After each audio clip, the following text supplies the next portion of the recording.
നമുക്ക് ഇന്ന് റവ കൊണ്ടൊരു 4 മണി പലഹാരം ഉണ്ടാക്കാം. ഇതിലേക്ക് ആവശ്യമായ 2 നേന്ത്രപ്പഴം ഒന്ന് അരിഞ്ഞെടുക്കാം. ചൂടായ ചട്ടിയിലേക്ക് നെയ്യ് ഒഴിച്ചിട്ട് നേന്ത്രപ്പഴം ഇതിലേക്ക് ചേർത്ത് കൊടുക്കാം. ഇനി 2 സ്പൂൺ പഞ്ചസാര ഇട്ടിട്ട് നല്ലപോലെ ഒന്ന് മിക്സ് ചെയ്തെടുക്കാം.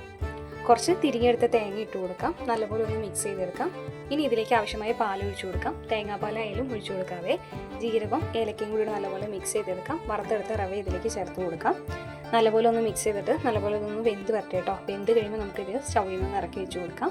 ഒരു പാത്രത്തിലേക്ക് ഇനി നെയ്യ് ഒന്ന് അപ്ലൈ ചെയ്ത് കൊടുക്കാം. ഇഡ്ഡലി കൂടെ അടുപ്പത്തേക്ക് വെച്ചിട്ടുണ്ട് കേട്ടോ. ഇനി ഒരു ചട്ടിയിലേക്ക് നെയ്യ് ഒഴിച്ചിട്ട് മുന്തിരി കാഷ്യൂ ഒന്ന് വറുത്ത് കോരിയെടുക്കാം കേട്ടോ. ഒന്ന് ഡെക്കറേറ്റ് ചെയ്യാൻ വേണ്ടിയിട്ടാണ്.